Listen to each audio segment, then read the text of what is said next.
এখন শুনবেন সূরা বাকারার ২৮৪ ও ২৮৫ নম্বর আয়াতের তিলাওয়াত ও তরজমা। أعوذ بالله من الشيطان الرجيم. بسم الله الرحمن الرحيم.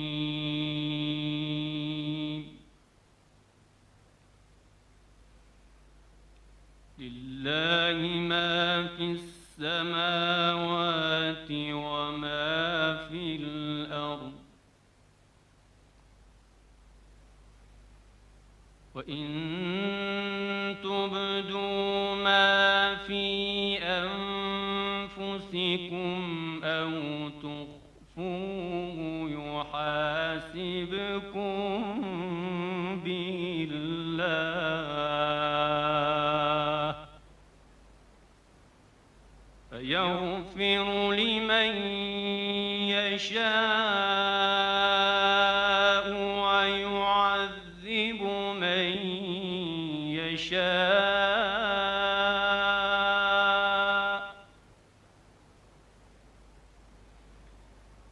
والله على كل شيء قدير.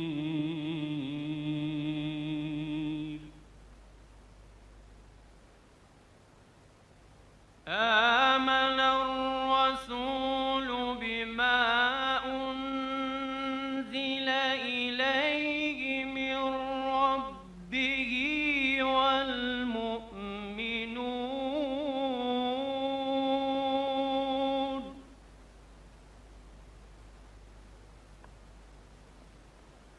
كل آمن بالله وملائكته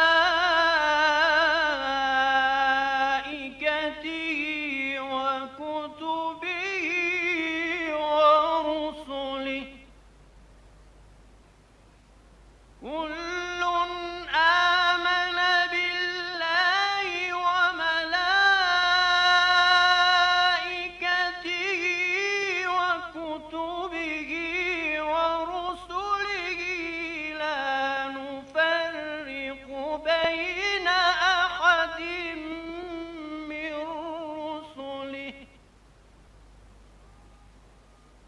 وقالوا سمعنا وأطعنا غفرانك ربنا وإليك المصير.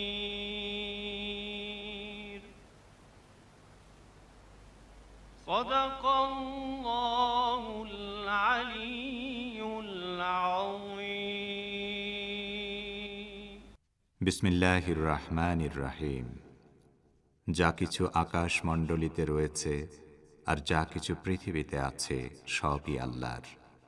তোমরা তোমাদের মনের কথা প্রকাশ করো বা নাই করো, আল্লাহ তোমাদের কাছ থেকে তার হিসাব নেবেন। তারপর যাকে ইচ্ছা তিনি ক্ষমা করবেন এবং যাকে ইচ্ছা শাস্তি দেবেন। আল্লাহ সকল বিষয়ে সর্বশক্তিমান।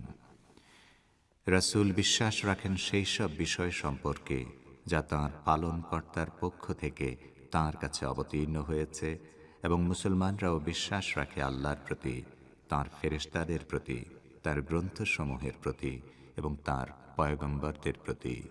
তারা বলে, আমরা তাঁর পয়গম্বরদের মধ্যে কোনো তারতম্য করি না। তারা বলে, আমরা শুনেছি এবং কবুল করেছি। আমরা তোমার ক্ষমা চাই, হে আমাদের পালনকর্তা, তোমারই দিকে প্রত্যাবর্তন করতে হবে। সাদাকাল্লাহুল আলিয়্যুল আযীম। শ্রোতা বন্ধুরা, অর্থসহ পবিত্র কোরআনের তেলাওয়াত শুনলেন। আজ সোমবার 4 জানুয়ারি, 20 পৌষ এবং ফার্সি 15 দে। রেডিও তেহরানের সন্ধ্যা অধিবেশনের বাংলা অনুষ্ঠানে আপনাদের সবাইকে স্বাগত জানাচ্ছি আমি বাবুল আখতার। এই অনুষ্ঠান প্রচারিত হচ্ছে বাংলাদেশ ও ভারতের শর্টওয়েভ 49 মিটার ব্যান্ডে 6150 কিলোহার্টজে এবং সৌদি আরবে শর্টওয়েভ 31 মিটার ব্যান্ডে 9870 কিলোহার্টজে। ইন্টারনেটে আমাদের অনুষ্ঠান শোনার ঠিকানা parstoday.com/bn। এবারে আজকের অনুষ্ঠান সূচি জানিয়ে দিচ্ছি। শুরুতেই থাকছে বিশ্ব সংবাদ। এতে থাকবে ঢাকা ও কলকাতা থেকে আমাদের সংবাদদাতাদের পাঠানো দুটি রিপোর্ট। এরপর সংবাদ ভাষ্যের অনুষ্ঠান দৃষ্টিপাতে রয়েছে জেনারেল কাসেম সুলেমানের শাহাদাত বার্ষিকী উপলক্ষে হিজবুল্লাহ মহাসচিব হাসান নাসরুল্লাহর বক্তব্য সম্পর্কে আমাদের ভাষ্যকারের একটি পর্যালোচনা। এছাড়া বাংলায় বিজেপির দালালি করার জন্য মিম এসেছে বলে ভারতের পশ্চিমবঙ্গের মন্ত্রী ও জমিয়তে উলামায়ে হিন্দের রাজ্য সভাপতি মাওলানা সিদ্দিকুল্লাহ চৌধুরী যে মন্তব্য করেছেন সে সম্পর্কে কলকাতা থেকে একটি প্রতিবেদন।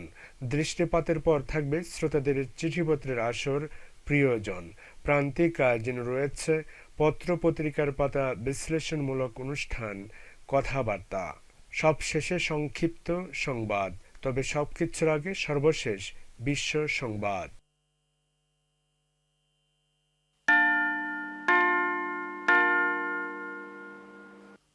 রেডিও তেহরান, শুরু হচ্ছে বিশ্ব সংবাদ।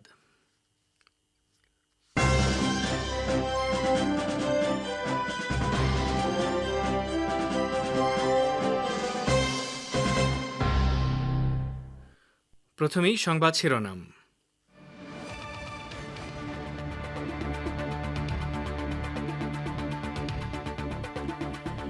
প্রেসিডেন্ট রুহানির নির্দেশে ইরানে আবার ২০ মাত্রায় ইউরেনিয়াম সমৃদ্ধকরণের কাজ শুরু, জানিয়েছেন সরকারের মুখপাত্র।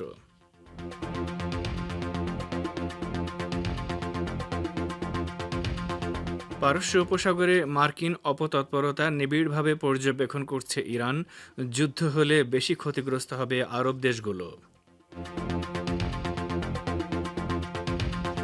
চুক্তির পরও বাংলাদেশকে করোনার ভ্যাকসিন দেবে ভারত, হতাশা নেমে এসেছে বাংলাদেশের জনগণের মধ্যে।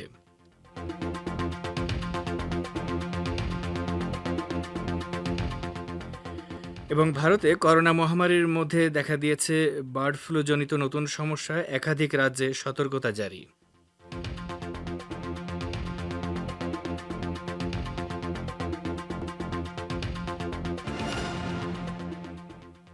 আসসালামু আলাইকুম। বিশ্ব সংবাদের গুরুত্বপূর্ণ অংশগুলো শুনলেন, এবারে বিস্তারিত। পরিবেশনায় রয়েছি রেজওয়ান হোসেন।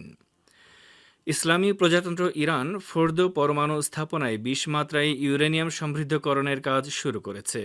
ইরান সরকারের মুখপাত্র আলী রাবি আজ বলেছেন, প্রেসিডেন্ট ডক্টর হাসান রুহানির নির্দেশে ফোর্দো স্থাপনায় ২০ মাত্রায় ইউরেনিয়াম সমৃদ্ধকরণের প্রক্রিয়া শুরু হয়েছে। তিনি আরও বলেন, ফোর্দো স্থাপনায় গ্যাস ঢোকানোর প্রস্তুতি সংক্রান্ত কাজ শুরু হয়েছে। আজই ইউরেনিয়াম হেক্সোফ্লোরাইড বা UF6 এর প্রথম ফলাফল হাতে আসবে। আন্তর্জাতিক আণবিক শক্তি সংস্থা বা IAEA কে জানানো সহ সব ধরনের নিয়ম মেনেই এই কাজ শুরু হয়েছে বলে তিনি জানান। একতরফা মার্কিন নিষেধাজ্ঞার বিরুদ্ধে ইরানের জাতীয় সংসদে স্ট্র্যাটেজিক অ্যাকশন প্ল্যান নামে যে বিল পাশ হয়েছে তা বাস্তবায়নের অংশ হিসেবে প্রেসিডেন্ট এ সংক্রান্ত নির্দেশ জারি করেছেন বলে জানান ইরান সরকারের মুখপাত্র। ইসলামী প্রজাতন্ত্র ইরানের পররাষ্ট্র মন্ত্রণালয়ের মুখপাত্র সাইদ খাতিবজাদে বলেছেন, পারস্য উপসাগরীয় অঞ্চলে আমেরিকা যেসব দুষ্টুমিপূর্ণ তৎপরতা চালাচ্ছে তা অত্যন্ত নিবিড়ভাবে পর্যবেক্ষণ করছে তেহরান। পারস্য উপসাগরে মার্কিন বিমানবাহী রণতরী মোতায়েন রাখবে বলে সিদ্ধান্ত ঘোষণা করার একদিন পর ইরানের এই মুখপাত্র এসব কথা বললেন। সাইদ খাতিবজাদে বলেন, আমেরিকার নানা পদক্ষেপ ও তৎপরতা এবং কিছু বজ্জাতিপূর্ণ কর্মকাণ্ড আমাদের নজরের বাইরে নেই। আমাদের গোয়েন্দা সংস্থা, নিরাপত্তা এবং সামরিক সংস্থাগুলো আমেরিকার সমস্ত পদক্ষেপ সম্পর্কে সম্পূর্ণভাবে ওয়াকিফাল। আজ এক সংবাদ সম্মেলনে এসব কথা বলেছেন ইরানের পররাষ্ট্র মন্ত্রণালয়ের মুখপাত্র। গতকাল আমেরিকার ভারপ্রাপ্ত প্রতিরক্ষা মন্ত্রী ক্রিস্টোফার মিলার নির্দেশ দিয়েছেন যে পারস্য উপসাগরে মার্কিন বিমানবাহী রণতরী USS মোতায়েনের আগে মার্কিন প্রেসিডেন্ট ডোনাল্ড ট্রাম্প মার্কিন বিমানবাহী রণতরী USS নিমিৎজকে পারস্য উপসাগর থেকে সরিয়ে নেয়ার নির্দেশ দিয়েছিলেন। মিলার মূলত ট্রাম্পের সেই সিদ্ধান্ত রদ করলেন। ইরানের ইসলামী বিপ্লবী গার্ড বাহিনী বা আইআরজিসির একজন সিনিয়র কমান্ডার আমেরিকা ও ইহুদিবাদী ইসরায়েলের সহযোগী আরব দেশগুলোকে হুঁশিয়ার করে দিয়ে বলেছেন, মধ্যপ্রাচ্যে যে কোনো যুদ্ধ শুরু হলে এসব আরব দেশ সবচেয়ে বেশি ক্ষতিগ্রস্ত হবে। আইআরজিসির অ্যারোস্পেস ডিভিশনের কমান্ডার ব্রিগেডিয়ার জেনারেল আমির আলী হাজিজাদে লেবাননের আল মানার টেলিভিশনকে দেয়া এক সাক্ষাৎকারে এই হুঁশিয়ারি উচ্চারণ করেন। তিনি আরব দেশগুলোকে তাদের নীতি সংশোধন করার আহ্বান জানান। হাজিজাদে বলেন, আমেরিকা ও ইহুদিবাদী সরকার বিশ্বের কোথাও শান্তি প্রতিষ্ঠা করতে পারেনি। এখানে যদি কোনো ঘটনা ঘটে এবং যুদ্ধ লেগে যায়, তাহলে আমরা মার্কিন ঘাঁটিগুলো এবং এসব ঘাঁটির স্বাগতিক দেশগুলোর মধ্যে কোনো পার্থক্য করব না। লেবাননের ইসলামী প্রতিরোধ আন্দোলন হিজবুল্লাহর মহাসচিব সৈয়দ হাসান নাসরুল্লাহ বলেছেন, ইরানের ইসলামী বিপ্লবী গার্ড বাহিনী বা আইআরজিসির কুদস ফোর্সের সাবেক কমান্ডার লেফটেন্যান্ট জেনারেল কাসেম সোলাইমানির শাহাদাতের পর মধ্যপ্রাচ্য অঞ্চল থেকে মার্কিন সেনা বহিষ্কারের দাবি দিন দিন জোরদার হয়েছে। এটি হচ্ছে জেনারেল সোলাইমানিকে কাপুরুষোচিতভাবে হত্যা করার পর অন্যতম প্রতিক্রিয়া। জেনারেল কাসেম সোলাইমানির শাহাদাতের প্রথম বার্ষিকী উপলক্ষে লেবাননের রাজধানী বৈরুত থেকে দেয়া এক বক্তৃতায় হাসান নাসরুল্লাহ এসব কথা বলেন। হিজবুল্লাহ মহাসচিব বলেন, যারা মনে করে হত্যা, যুদ্ধ এবং গাড়িবোমা হামলা চালিয়ে আমাদেরকে দুর্বল করা সম্ভব, তারা আসলে কল্পনার জগতে রয়েছে। এ সম্পর্কে একটি প্রতিবেদন শুনতে পাবেন বিশ্ব সংবাদের পর সংবাদ ভাষার অনুষ্ঠান দৃষ্টিপাতে। ইসলামী প্রজাতন্ত্র ইরানের বিচার বিভাগের প্রধান সৈয়দ ইব্রাহিম রাইসি বলেছেন, আইআরজিসির কুদস ফোর্সের সাবেক কমান্ডার লেফটেন্যান্ট জেনারেল কাসেম সোলাইমানিকে হত্যার জন্য মার্কিন প্রেসিডেন্ট ডোনাল্ড ট্রাম্পকে বিচারের মুখোমুখি হতে হবে। জেনারেল সোলাইমানিকে হত্যার নির্দেশ দেওয়ার জন্য তিনি কোনোভাবেই শাস্তি থেকে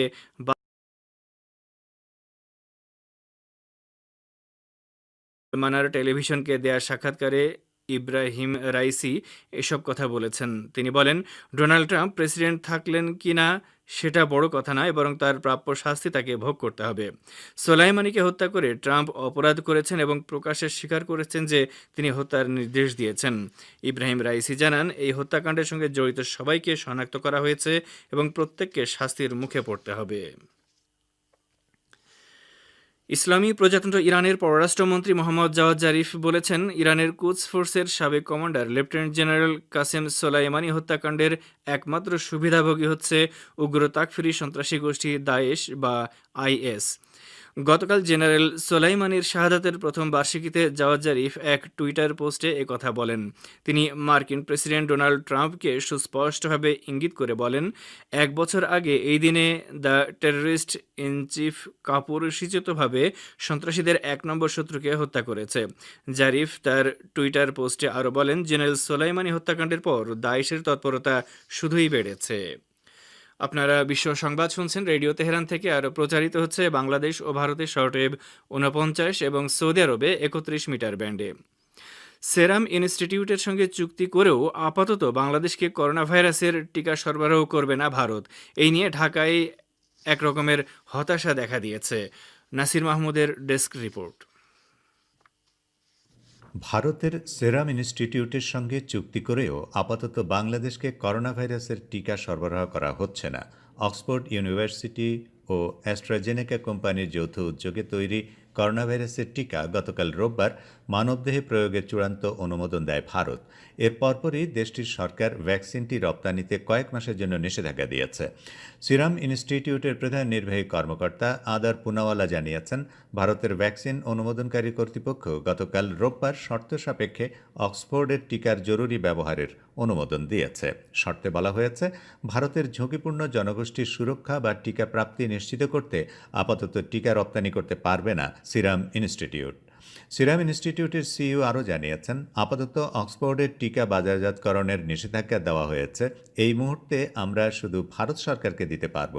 ভারতের এমন সিদ্ধান্তের ফলে আগামী মার্চ বা এপ্রিলের আগে অক্সফোর্ডের টিকা রপ্তানি করা সম্ভব হবে না বলে জানান সিরাম ইনস্টিটিউটের প্রধান আদার পুনাওয়ালা। এর আগে বাংলাদেশের স্বাস্থ্যমন্ত্রী জাহিদ মালিক সহ সরকারের মন্ত্রীরা বলে আসছিলেন, জানুয়ারির শেষ নাগাদ কিংবা ফেব্রুয়ারিতে টিকা পাবে বাংলাদেশ। অক্সফোর্ড অ্যাস্ট্রাজেনেকার 3 কোটি ডোজ করোনার টিকা কেনার জন্য বাংলাদেশ সরকার দেশের বেক্সিমকো ফার্মাসিউটিক্যালস কোম্পানি ও ভারতের সেরাম ইনস্টিটিউটের মধ্যে একটি চুক্তি হয়েছে। চুক্তি অনুযায়ী প্রতি মাসে 50 লাখ ডোজ করে 6 মাসে এই টিকা পাবে বাংলাদেশ। সরকার বিনামূল্যে এই টিকা দেবে।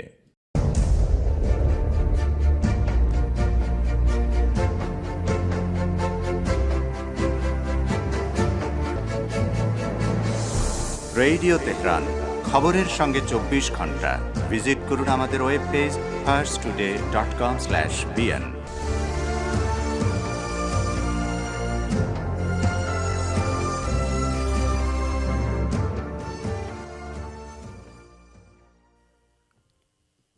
ফিরে আসি বিশ্ব সংবাদে। যুক্তরাজ্যে নতুন ধরনের করোনা ভাইরাসের সংক্রমণ ছড়িয়ে পড়ায় আগামী 23 ও 30 জানুয়ারি সিলেট লন্ডন ফ্লাইট বাতিল করেছে বিমান বাংলাদেশ এয়ারলাইন্স। গতকাল রোববার সংস্থাটির ওয়েবসাইটে এই তথ্য জানানো হয়েছে। এতে বলা হয়, করোনা ভাইরাসজনিত কারণে আগামী 23 ও 30 জানুয়ারি Dhaka Sylhet to London Sylhet flight বাতিল করা হয়েছে। সংস্থাটি আরও জানিয়েছে, এই 2 দিনের জন্য নিয়মিত ফ্লাইটের বাইরে 2টি অতিরিক্ত ফ্লাইট চালুর সিদ্ধান্ত নেওয়া হয়েছিল। শুধু এই 2টি ফ্লাইটই বাতিল করা হয়েছে, তবে সিলেট লন্ডন রুটের নিয়মিত ফ্লাইট চলাচল অব্যাহত থাকবে বলে জানিয়েছে বিমান বাংলাদেশ এয়ারলাইন্স। এদিকে করোনার নতুন ধরন ছড়িয়ে পড়লেও বাংলাদেশের সঙ্গে যুক্তরাজ্যের ফ্লাইট যোগাযোগ অব্যাহত থাকায় সিলেটবাসীর মধ্যে আতঙ্ক রয়েছে। ভারতে করোনা মহামারীর মধ্যে বার্ড ফ্লু জনিত নতুন সমস্যা দেখা দিয়েছে। এ বিষয়ে একাধিক রাজ্যে সতর্কতা জারি করা হয়েছে, জানাচ্ছেন কলকাতা থেকে আব্দুল হাকিম। ভারতে করোনা আবহের মধ্যে বার্ড ফ্লু জনিত নানা সমস্যায় উদ্বেগের সৃষ্টি হয়েছে। ওই বিষয়ে একাধিক রাজ্যে সতর্কতা জারি করা হয়েছে। রাজস্থান ও মধ্যপ্রদেশে বার্ড ফ্লুর ঘটনা প্রকাশ্যে এসেছে। রাজস্থানে কাক, মুরগি ও ময়ূর মারা যাওয়ার ঘটনায় ঝুঁকি না নিয়ে রাজ্যের বন দপ্তরের পক্ষ থেকে বার্ড ফ্লু অ্যালার্ট জারি করা হয়েছে। এছাড়া ঝাড়খণ্ড রাজ্যেও সতর্কতা জারি হয়েছে। রাজ্যে সন্দেহজনক অসুস্থ পাখির নমুনা পরীক্ষাগারে পাঠানোর সিদ্ধান্ত নেওয়া হয়েছে। রাঁচির বীরসা কৃষি কলেজের পশু চিকিৎসক ডাক্তার সুশীল প্রসাদ বলেন, ঝাড়খণ্ডে এখনও বার্ড ফ্লুর কোনো চিহ্ন পাওয়া যায়নি, কিন্তু পশ্চিমবঙ্গ থেকে পাখি আমদানি করা হয় বলে সতর্কতা জারি রয়েছে। বন্য প্রাণী দপ্তর বিষয়টিকে গুরুত্বের সঙ্গে দেখছে এবং মুখ্য wild life warden bird flu alert জারি করেছেন। যেহেতু মানুষের শরীরেও বার্ড ফ্লু ছড়িয়ে যাওয়ার আশঙ্কা আছে, সেজন্য সমস্ত ব্যাঘ্র সংরক্ষণ কেন্দ্র, বন ও স্যাংচুয়ারির উপরেও নজরদারি করা হচ্ছে। রাজস্থানের অ্যানিম্যাল হাজব্যান্ডারির মুখ্য সচিব কুঞ্জিলাল মিনা বলেছেন, কোটা, যোধপুর, জয়পুর সহ একাধিক জেলায় ভাইরাস সংক্রমণের ফলে কাকের মৃত্যু হচ্ছে। বার্ড ফ্লু ভাইরাসের সংক্রমণেই পাখি মৃত্যু হচ্ছে কিনা তা খতিয়ে দেখতে নমুনা পরীক্ষায় H5N8 ভাইরাসের স্ট্রেনের খোঁজ পাওয়া গেছে। এরপরে রাজ্যের প্রত্যেক জেলায় সতর্কতা জারি করা হয়েছে। রাজস্থানের অ্যানিম্যাল হাজব্যান্ডারির সচিব আরুষি মল্লিক জানিয়েছেন, এখনও পর্যন্ত 75টি কাকের নমুনা পরীক্ষার জন্য পাঠানো হয়েছে। মৃত পাখিদের সংস্পর্শে আসতে নিষেধ করা হয়েছে। যেখান থেকে কাক মৃত্যুর খবর আসছে সেখানে দ্রুত নমুনা পরীক্ষা করার নির্দেশ দেওয়া হচ্ছে। একই সঙ্গে সংশ্লিষ্ট এলাকার জলাশয়গুলো পরীক্ষা করা হচ্ছে।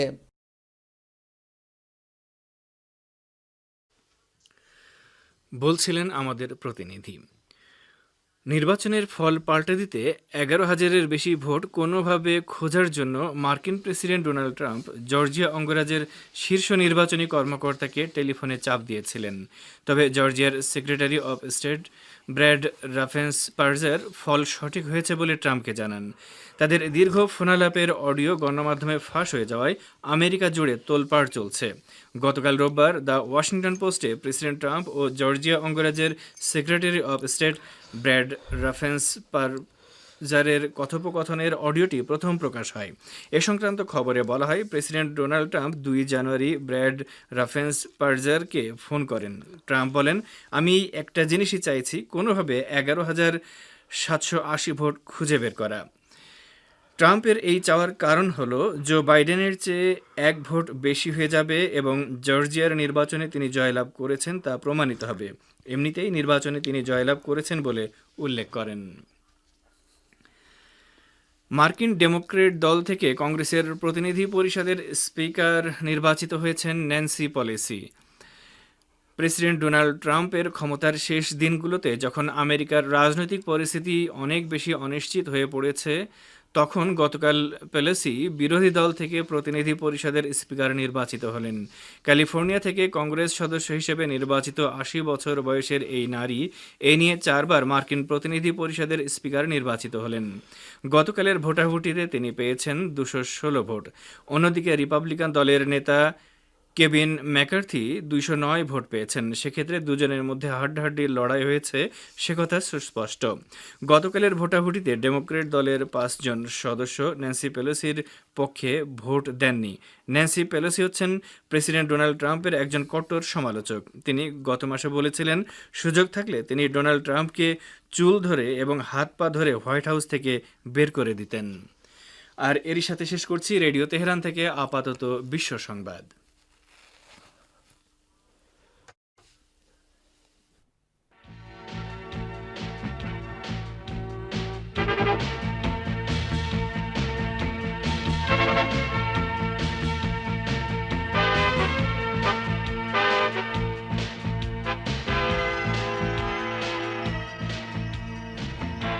বিশ্ব সংবাদ শুনলেন রেডিও তেহরান থেকে। অনুষ্ঠানের এ পর্যায়ে আপনাদের সঙ্গে যোগ দিচ্ছি আমি বাবুল আখতার। শ্রোতা বন্ধুরা, আমন্ত্রণ জানাচ্ছি সংবাদ ভাষ্যের অনুষ্ঠান দৃষ্টিপাতে। লেবাননের হিজবুল্লাহ মহাসচিব বলেছেন, ইরাকের সাবেক প্রেসিডেন্ট সাদ্দামের চাপিয়ে দেওয়া যুদ্ধ এবং লেবাননের বিরুদ্ধে ইসরায়েলের চাপিয়ে দেওয়া যুদ্ধের সময় ইরান কখনো লেবানন ও প্রতিরোধ যোদ্ধাদেরকে ভুলে যায়নি। জেনারেল সোলাইমানের শাহাদাত বার্ষিক উপলক্ষে দেওয়া ভাষণে তিনি কথা বলেন। এ সম্পর্কে এখন রয়েছে আমাদের ভাষ্যকার একটি পর্যালোচনা, পরে শোনাচ্ছেন সহকর্মী রেজওয়ান হোসেন।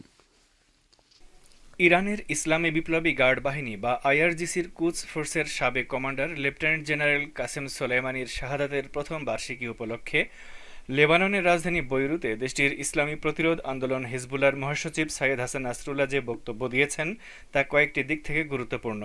নাসরুল্লাহ তার বক্তব্যে মধ্যপ্রাচ্যে ইসলামী প্রতিরোধ শক্তিগুলোর প্রতি ইরানের সমর্থন অব্যাহত থাকার কথা উল্লেখ করেছেন। হাসান নাসরুল্লাহ বলেছেন, ইরানের বিরুদ্ধে ইরাকের সাবেক প্রেসিডেন্ট সাদ্দামের চাপিয়ে দেয়া যুদ্ধের সময় এবং লেবাননের বিরুদ্ধে দখলদার ইসরায়েলের চাপিয়ে দেয়া যুদ্ধের সময়গুলোতে ইসলামী ইরান কখনো লেবানন ও প্রতিরোধ যোদ্ধাদেরকে ভুলে যায়নি এবং তাদের পাশে ছিল। হিজবুল্লাহ মহাসচিব নাসরুল্লাহর বক্তব্যের দ্বিতীয় গুরুত্বপূর্ণ দিক হচ্ছে, তিনি বলেছেন, সামরিক কমান্ডারদের হত্যা করে এ অঞ্চলে ইসরায়েল ও সাম্রাজ্যবাদ বিরোধী প্রতিরোধ সংগঠনগুলোকে দমিয়ে রাখা যাবে না। প্রতিরোধ সংগঠনগুলোর কমান্ডাররা ধর্ম ও আল্লাহ তাআলার জন্য নিজেদের জীবন উৎসর্গ করাকে গৌরবের বিষয় বলে মনে করে। প্রতিরোধ সংগঠনের কেউ যদি শহীদ হয় তাহলে প্রতিরোধ সংগঠন আরও বেশি বেগবান হয়ে সামনের দিকে এগিয়ে যাবে। সাইয়েদ হাসান নাসরুল্লাহ আরও বলেছেন, এই অঞ্চলের প্রতিরোধ শক্তিগুলো শহীদ কমান্ডারদের উৎসর্গীকৃত জীবন থেকে শিক্ষা নিয়ে তারা প্রতিরোধ সংগঠনকে আরও জোরদার করেছে, আরও সতর্ক হয়েছে। বাস্তবতা হচ্ছে, যুক্তরাষ্ট্র দখলদার ইসরায়েল সহ এই অঞ্চলে তাদের কয়েকটি আরব মিত্র দেশ এখন উপলব্ধি করতে পারছে যে প্রতিরোধ শক্তির কমান্ডারদের হত্যা করে তারা কৌশলগত ভুল করেছে। এ প্রসঙ্গে নাসরুল্লাহ বলেন, মার্কিন কর্মকর্তারা ভেবেছিলেন জেনারেল কাসেম সোলাইমানিকে হত্যা করে তারা এ অঞ্চলের প্রতিরোধ শক্তিকে দুর্বল করে দিতে পারবে, কিন্তু তাদের সে ধারণা ভুল প্রমাণিত হয়েছে। হিজবুল্লাহ মহাসচিবের বক্তব্যের চতুর্থ যে দিকটি ফুটে উঠেছে তা হচ্ছে, তিনি বলেছেন, প্রতিরোধ শক্তির মোকাবেলায় যুক্তরাষ্ট্র হতাশ হয়ে পড়েছে। যুক্তরাষ্ট্র ও তার মিত্ররা হত্যাকাণ্ড চালিয়ে লক্ষ্য অর্জন করতে পারেনি। ইসরায়েলের সঙ্গে রাজতন্ত্র শাসিত কয়েকটি আরব দেশের সম্পর্ক স্বাভাবিকীকরণের কথা উল্লেখ করে নাসরুল্লাহ বলেছেন, এভাবে তারা প্রতিরোধ শক্তিকে দুর্বল করতে পারবে না, বরং প্রতিরোধ শক্তি এই অঞ্চলে আরও বেশি জোরদার হবে।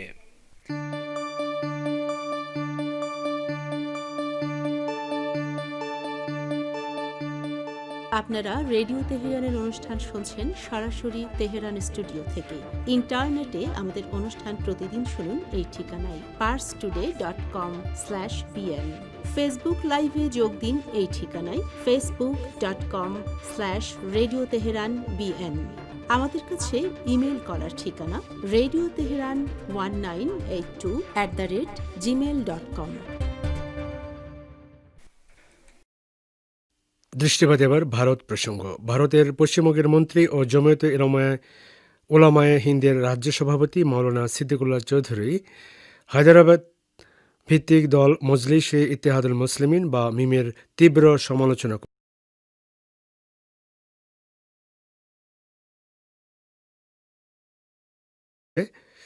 মাওলানা সিদ্দিকুল্লাহর প্রতিক্রিয়া সহ প্রতিবেদন করেছেন কলকাতা থেকে আমাদের প্রতিনিধি আব্দুল হাকিম।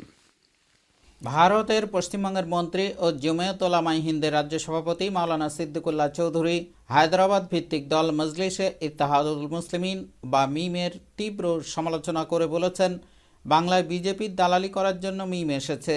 গতকাল রোববার বীরভূমের সিউড়িতে জমিয়তের এক জনসমাবেশে বক্তব্য রাখার সময় তিনি ওই মন্তব্য করেন। রোববার মিম প্রধান ব্যারিস্টার আসাদুদ্দিন ওয়াইসি এমপি পশ্চিমবঙ্গের ফুরফুরা শরীফে পীরজাদা আব্বাস সিদ্দিকীর সঙ্গে বৈঠক শেষে রাজ্যে আসন্ন বিধানসভা নির্বাচনে লড়ার ঘোষণা দিয়েছেন। পীরজাদা আব্বাস সিদ্দিকীর নেতৃত্বে নির্বাচনে লড়াই করা হবে বলেও তিনি জানিয়ে দিয়েছেন। সেই প্রসঙ্গেই জমিয়ত উলামায়ে হিন্দের রাজ্য সভাপতি মাওলানা সিদ্দিকুল্লাহ চৌধুরী মিমের তীব্র সমালোচনা ও কটাক্ষ করেছেন। সিদ্দিকুল্লাহ চৌধুরী বলেন, হায়দ্রাবাদ থেকে মিম নামক এক পাখি উড়ে এসেছে, খবরদার, এটা একটা বিষ মাখা খাবার। বাংলার জন্য আমরাই যথেষ্ট, হায়দ্রাবাদের মুরলীর দরকার নেই বাংলায়। এ প্রসঙ্গে মাওলানা সিদ্দিকুল্লাহ চৌধুরী বলেন, এটা একটা অশুভ শক্তি। হায়দ্রাবাদের নেতৃত্বের প্রয়োজন মুসলমানের নেই। আমরা বাংলার জন্য যথেষ্ট। বাংলা একটা যৌথ পরিবার, হিন্দু মুসলমান মিলেমিশে থাকবে। ওদের তেতো মুখ হিন্দু মুসলমানের বিভাজন তৈরি করে দেবে। ওরা বাংলার জন্য আগুন নিয়ে খেলতে এসেছেন। আমি অনুরোধ জানাবো, বাংলায় আগুন নিয়ে খেলবেন না। বাংলায় কোনো অবদান মিমের নেই, সর্বনাশ করতে এসছেন বাংলা। এটা অত্যন্ত সত্য কথা আমি আপনাদের বলছি।